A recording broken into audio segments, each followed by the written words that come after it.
হবিগঞ্জের শুটকির সুনাম সারা দেশে। নদী হাওর থেকে ধরা মাছ তীরে এনে শুকিয়ে বানানো হয় শুটকি। এই পেশায় জড়িত বানিয়াচং, আজমিরিগঞ্জ, নবীগঞ্জ, বাহুবল ও লাখাই উপজেলার ৫ শতাধিক পরিবার।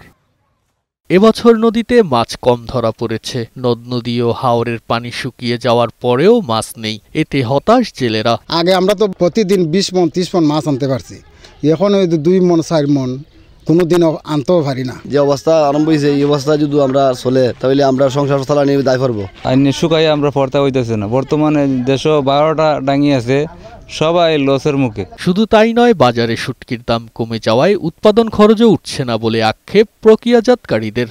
পেশা টিকিয়ে রাখতে চাইলেন সরকারের সহায়তা। আমরা আগে যে ২০ মন ২৫ মন করে মাছ টেকি ফেলাই, তখন তো মাছের অংশ কমনে আমরা ব্যবসা বাণিজ্য একটু কমতাছে।